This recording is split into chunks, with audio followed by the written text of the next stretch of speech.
My dad would be out in his shop tinkering all the time. Just always liked them. You know, they're fun cars to drive. It's just really a neat car. I love the sound of it. It makes that like nice old car. Vroom. Vroom, yeah.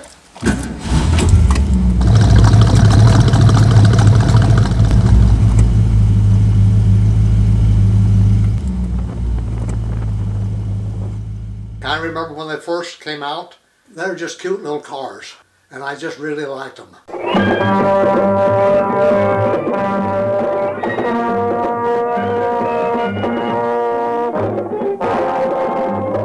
of the Ford Pavilion, there's a daydream corner called Mustang. This is the car that dreams are made of. It was a real cheap price. I think you could buy the first one, a hardtop, for around $2,300. Very cheap, but cool, yeah. I've had probably 4 or 5 convertibles. I don't like my hair blown, but you put up with it. I drove by the lot. There were 3 Mustangs on that lot, 2 fastbacks and this one. And I whipped in, looked at it, and I said, why not? I talked to the salesman. I said, I want that one. And I bought it that night. We worked in the same district. Bethel was a small district then, I mean, so we knew each other, but I was a new divorcee sort of, and raising 2 kids by myself, and I couldn't afford a car. And he was quite a catch. I did leave him a lot of notes. The notes would say, don't park this here because I want one and I can't afford it. And then one day I left the bee, the horny bee, the little tiny fuzzball thing. I don't know. Yes, it was a big fad. Everybody was doing it. Yeah, you tie all this yarn together and then you trim it and it makes little animals out of it. And we went to a bar and had a drink and he said, I'm falling in love with you. And I said, don't fall in love with me because I'm not getting involved with another man and I sure as hell am not marrying another Norwegian. And it was just months after that that we were married.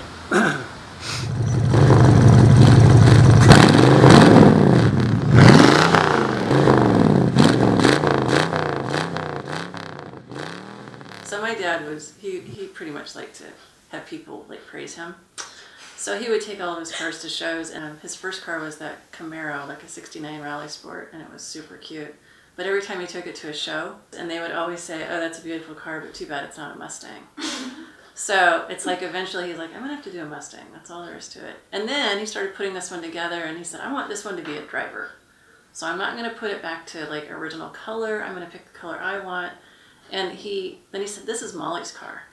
And the first time he said that, we all went, what? Yeah, I'm doing this car for Molly. Because that was the only grandchild at the time. And we're like, oh, okay, never really thinking what would actually happen. I just remember looking at it and just it being gorgeous. Oh, I was probably 6. It was a sunny day and there was a hat.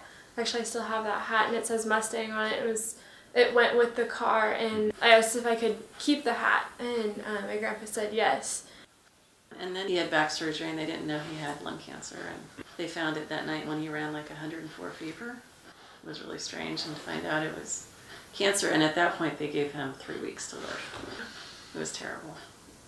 So I think it just really means a lot because it's so much of him in that car. You know, he built the car for him to drive and then he got sick and wasn't able to. I don't know, I just pictured they would go and have fun in the car. That's what I wanted.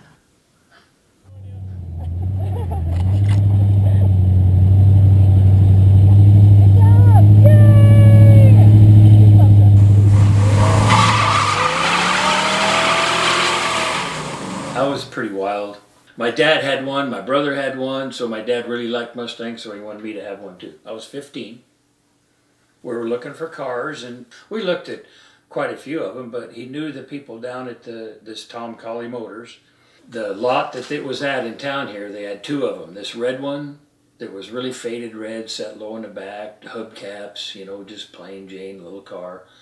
And then they had one next to it that was a 65 that had big tires, loud pipes and all this. And which one do you think the boy would want?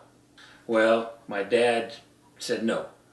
He paid half, I paid the other half, and I was kind of throwing a little, you know, I was an attitude like 15-year-old kids do. It wasn't but a couple days later. I felt so bad for the way I was acting. I mean, he's helping me buy a car, you know. I mean, it was horrible. So I apologized to my dad, and I said, man, I'm sorry. I can't believe how I was. He goes, I know you are. He goes, I'm really glad you told me that, but I know you are. But I'm really glad I got the faded out red one with the hubcaps on it because it's a collector, you know. The other one's dime a dozen. The two Mustangs I have are not for sale, never will be for sale. The 64.5 convertible is for my daughter Heather, and the 65 GT Fastback is for my son Brendan. It's going to be for them. I'll just pass it on to them.